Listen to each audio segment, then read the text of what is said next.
여러분, 여름철에 아무 생각 없이 먹는 음식들이 당뇨에는 진짜 독이 될 수도 있습니다. 나도 모르게 이미 당화 혈색소가 올라가 있고 당뇨가 시작되어 있을 수 있습니다. 여름만 되면 왜 그렇게 시원하고 단 음식이 땡기는지 모르겠죠? 그런데 조심하셔야 합니다. 특히 50대, 60대 이후에는 혈당 관리가 생명입니다. 당뇨는 조용히 옵니다. 처음에는 증상이 없습니다. 그냥 피곤하다, 목이 마르다 이 정도입니다. 그래서 오늘 알려드릴 겁니다. 여름철 당뇨의 치명적인 음식들, 그리고 어떻게 바꿔 먹어야 하는지 사례와 근거까지 확실하게 알려드릴게요. 안녕하세요, 여러분. 중년의 건강 파트너 건강은 늘 도망가입니다. 본격적으로 이야기 드리기 전에 혹시 아직 구독하지 않으셨다면 지금 구독 버튼을 눌러주세요. 건강 그리고 피부와 관련된 유익한 정보들 매일매일 여러분이 잊지 않도록 하루마다 전해드릴 예정이니까요. 구독해두시면 100세까지 젊은 얼굴로 무병장수 하실 수 있을 거예요. 그럼 본격적으로 시작해볼까요? 첫 번째 이야기. 빙수와 아이스크림은 여름철 당뇨의 주범입니다. 여름만 되면 빙수와 아이스크림이 그렇게 땡기죠? 더울 때는 시원한 빙수 한 그릇, 입에 넣자마자 녹는 아이스크림 한 입, 이게 중년의 행복일 수도 있습니다. 그런데 알고 계셨나요? 빙수 한 그릇의 평균 당분이 무려 70g입니다. 각설탕으로 따지면 18개를 한 번에 먹는 것과 같습니다. 아이스크림도 마찬가지입니다. 편의점에서 파는 막대 아이스크림 하나가 25g에서 30g까지 올라갑니다. 딸기 맛이나 초코 맛은 당분이 더 많습니다. 문제는 이런 단 음식이 혈당을 순식간에 올린다는 겁니다. 서울 아산병원 내분비내과의 황세희 교수님은 이렇게 말했습니다. 빙수와 아이스크림처럼 당지수가 높은 음식을 먹으면 식후 2시간 안에 혈당이 급격히 올라갑니다. 이런 반복적인 혈당 급등이 혈관 내피를 손상시키고 장기적으로 심혈관 질환과 당뇨를 악화시킵니다. 자, 여기 실제 사례가 있습니다. 김영자 씨는 올해 62살입니다. 평소에는 밥도 조금 먹고 고기나 기름진 음식도 잘 안 먹었습니다. 그런데 여름만 되면 친구들과 만나서 빙수를 먹는 게 김영자 씨의 유일한 즐거움이었습니다. 처음엔 일주일에 한 번 정도였는데 점점 늘어나서 어느 순간 일주일에 3번, 4번씩 빙수를 먹고 있었습니다. 친구들이랑 만나면 빙수 한 그릇을 둘이 나눠 먹는다고 했지만 양이 많으니까 한 번에 50g 이상의 당분을 섭취하고 있었습니다. 그러던 어느 날 건강검진을 받았습니다. 공복 혈당이 126으로 나왔습니다. 정상은 100 이하입니다. 당화 혈색소는 6.1이 나왔습니다. 당화 혈색소는 지난 석 달 동안의 평균 혈당을 보여주는 지표입니다. 정상은 5.6 이하인데 6.1이면 당뇨 전 단계입니다. 김영자 씨는 나는 밥도 적게 먹는데 왜 혈당이 올라갔지? 하고 의아했습니다. 병원에서 식습관을 상담해보니 빙수와 아이스크림이 원인이었습니다. 빙수와 아이스크림은 순수 당분 덩어리이기 때문에 혈당을 제일 빨리 올립니다. 특히 여름철에 몸이 탈수되기 쉬운데 이때 단 음식을 먹으면 혈액 속당 농도가 더 빨리 올라갑니다. 김영자 씨는 그때부터 빙수와 아이스크림을 끊었습니다. 처음에는 너무 힘들었지만 대신 얼음물에 레몬을 넣어서 마셨습니다. 시원하고 새콤해서 입이 심심할 때마다 마셨습니다. 아이스크림 대신 무가당 요거트에 호두와 아몬드를 넣어서 먹었습니다. 3달 동안 그렇게 했더니 혈당이 103으로 내려갔고 당화 혈색소도 5.8로 떨어졌습니다. 김영자 씨는 이렇게 말합니다. 빙수를 끊는 게 병원에서 약 먹는 것보다 쉽더라고요. 습관을 바꾸니까 몸이 달라지네요. 하버드 의대 공공보건학과에서도 이와 관련된 연구를 발표했습니다. 빙수와 아이스크림 같은 고당분 디저트를 주 3번 이상 먹는 사람은 당뇨 발병 위험이 38% 증가한다고 밝혔습니다. 이건 단순히 살이 찌는 문제가 아닙니다. 혈당 스파이크, 즉 급격한 혈당 상승과 하강이 몸의 노화를 가속화하고 혈관 건강을 망가뜨립니다. 여름철 빙수와 아이스크림 즐거움도 좋지만 조금만 조절해서 드세요. 두 번째 이야기. 여름 과일도 함정입니다. 여름이 되면 과일이 많이 나오죠? 수박, 참외, 포도, 복숭아 다 물이 많고 시원해서 밥 대신 과일만 먹는 분들도 많습니다. 그런데 과일도 과하면 혈당 폭탄입니다. 수박 100g의 당지수는 70이 넘습니다. 참외는 65, 복숭아는 56입니다. 포도는 더 심합니다. 포도 한 송이의 당분은 60g이나 됩니다. 당지수는 음식을 먹었을 때 혈당을 얼마나 빨리 올리는지를 나타내는 숫자입니다. 대한당뇨병학회에서는 당지수가 70 이상이면 고위험 식품으로 분류합니다. 과일은 당분이 많아도 섬유질이 있어서 천천히 올라간다고들 하죠. 하지만 여름 과일은 수분이 많고 섬유질이 적어서 혈당이 훨씬 빠르게 올라갑니다. 서울대학교 병원 가정의학과 유영준 교수님도 이렇게 말했습니다. 여름철 과일은 수분이 많아도 당분 함량이 높기 때문에 한꺼번에 많이 먹으면 혈당이 폭등할 수 있습니다. 실제 사례를 들어볼게요. 박철수 씨는 65살 남성입니다. 여름만 되면 수박 반 통씩 먹는 게 일상이었습니다.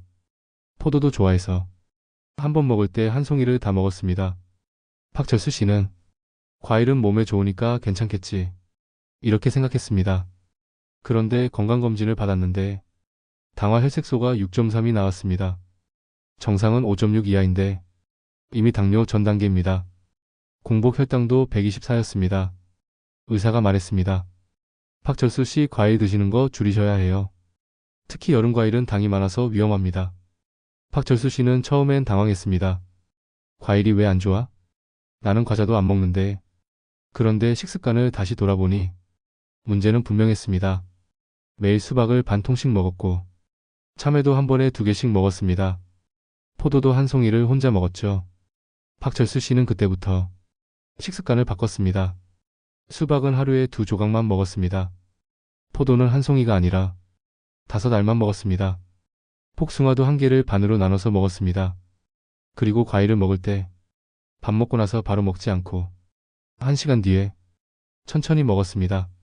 서울대병원 내분비내과의 김민지 교수님은 과일은 식후에 바로 먹으면 혈당이 2번 급등한다고 말합니다.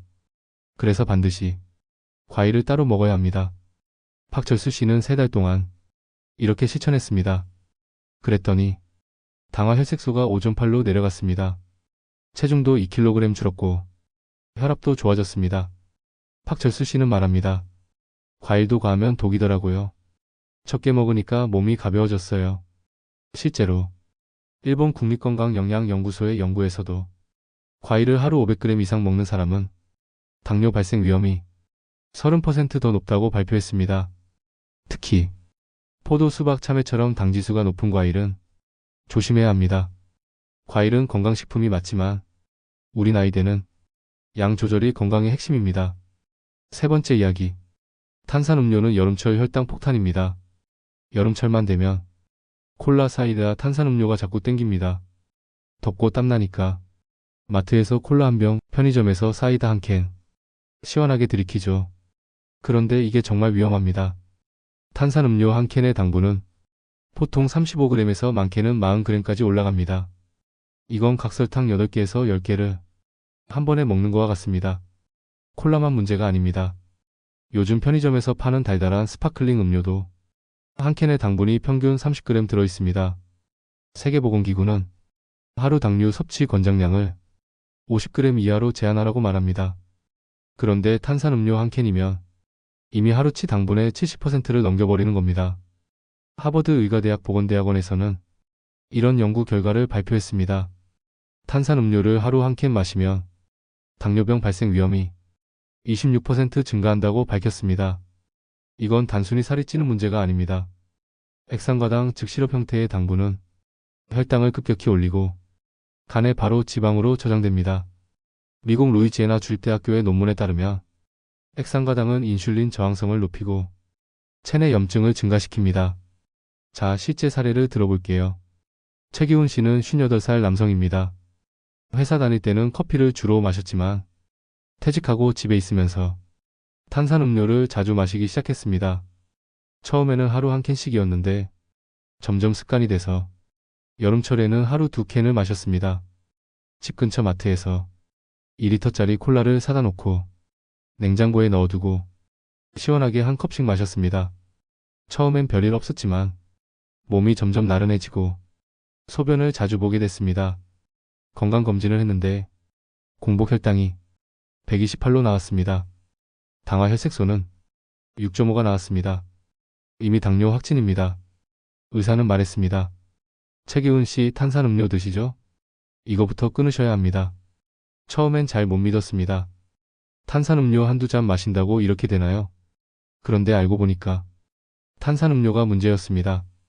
콜라나 사이다 같은 액상 당분은 씹지 않고 마시니까 당이 바로 혈액으로 흡수됩니다. 식사를 하면서 밥을 씹으면 소화 과정이 필요하지만 액상 당분은 소화 과정이 거의 필요 없습니다. 그래서 혈당이 30분 안에 확 올라갑니다. 최기훈 씨는 그때부터 탄산음료를 끊었습니다. 처음엔 힘들었지만 무가당 탄산수를 마셨습니다. 무가당 탄산수에 레몬을 넣어서 새콤하게 마셨습니다. 차를 마실 때도 설탕을 빼고 마셨습니다. 물도 많이 마셨습니다. 6달 동안 이렇게 생활을 바꿨습니다. 그랬더니 당화 혈색소가 5.9로 내려갔습니다. 공복 혈당도 112로 내려갔습니다. 몸무게도 3kg 빠졌습니다. 최기훈 씨는 말합니다. 탄산음료 끊는 게 제일 큰 변화였어요.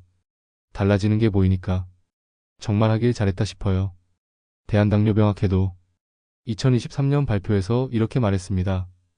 액상 당분 섭취는 혈당 관리에 가장 큰 영향을 미치는 요인 중 하나다. 중년층은 음료부터 바꿔야 한다. 탄산음료는 선택이 아닙니다. 당뇨를 예방하고 싶다면 오늘부터 끊으세요. 네 번째 이야기. 냉면과 국수도 함정입니다. 여름이면 뭐가 제일 땡기시나요? 냉면, 막국수, 잔치국수. 시원한 국수 한 그릇이 최고죠. 그런데 이게 또 함정입니다. 냉면 한 그릇의 탄수화물은 80g입니다. 참고로 흰쌀밥 한 공기의 탄수화물도 80g입니다. 즉 냉면 한 그릇은 밥 한 공기랑 똑같은 탄수화물을 시원한 국물과 함께 한 번에 먹는 겁니다. 문제는 이 탄수화물이 혈당을 아주 빠르게 올린다는 겁니다. 서울대학교 병원 내분비내과 김민지 교수님은 말했습니다. 면 요리는 탄수화물이 덩어리다. 더군다나 국물까지 마시면 혈당이 급격히 올라간다. 냉면에 들어가는 메밀면이나 막국수의 메밀도 정제된 가루로 만들기 때문에 혈당을 빠르게 올립니다. 포만감은 오래 가지도 않습니다. 면은 소화가 빠르기 때문에 금방 배가 꺼지고 다시 배가 고파집니다. 그래서 중년층은 냉면과 국수를 조심해야 합니다. 사례를 들어볼게요. 이순자 씨는 63 여성입니다. 여름마다 친구들과 냉면집에 가는 게 이순자 씨의 즐거움이었습니다. 한 번 먹을 때는 곱빼기를 시켰습니다. 나는 살도 안 찌니까 괜찮아. 이렇게 생각했죠. 그런데 건강검진을 받았는데 식후 혈당이 189가 나왔습니다. 정상은 140 이하입니다. 당화 혈색소는 6점이 나왔습니다. 의사는 말했습니다. 냉면 드시는 거 조절하셔야 합니다. 이순자 씨는 냉면이 왜 문제가 되죠? 면인데 하고 물었습니다. 의사가 설명했습니다. 냉면 한 그릇은 밥 한 공기랑 똑같은 탄수화물입니다. 거기다 국물까지 마시면 더 빠르게 흡수돼서 혈당이 급격히 올라갑니다. 이순자 씨는 그때부터 식습관을 바꿨습니다. 냉면을 먹을 때는 곱빼기가 아니라 보통으로 시키고 면을 절반 덜어냈습니다. 계란과 오이를 먼저 먹고 면은 천천히 먹었습니다. 국물은 거의 남겼습니다. 그리고 밥을 따로 먹지 않았습니다. 한 달에 한두 번만 냉면을 먹었습니다. 그 대신 집에서는 현미밥을 먹고 채소를 더 많이 먹었습니다. 3달 후 식후 혈당이 139로 내려갔습니다. 당화 혈색소도 5.8로 떨어졌습니다. 이순자 씨는 말합니다. 냉면도 밥만 먹으니까 괜찮더라고요. 습관이 문제였어요. 세계당뇨병연맹은 2022년 자료에서 이렇게 말했습니다. 정제된 탄수화물, 특히 면과 흰쌀밥을 줄이는 것만으로 당뇨 발생률을 35% 낮출 수 있다. 여름철 국수, 냉면 맛있게 먹되 양을 줄이세요. 그게 진짜 건강을 지키는 길입니다. 여러분, 여름철 음식에도 혈당을 높이는 함정이 많습니다. 빙수와 아이스크림, 수박과 포도, 탄산음료, 냉면과 국수. 이런 음식들은 조금만 조절해서 드세요. 생활 습관을 바꾸면 혈당도 건강도 바뀝니다. 작은 실천이 진짜 건강을 만듭니다. 다음 영상에서는 여름철 당뇨를 예방하는 음식과 식단 알려드릴 테니 기대해주세요. 구독과 좋아요는 건강 자산을 쌓는 첫걸음입니다. 건강한 정보를 놓치고 싶지 않다면 건강은 늘 도망가 채널과 함께해요. 그럼 오늘도 건강한 하루 되세요.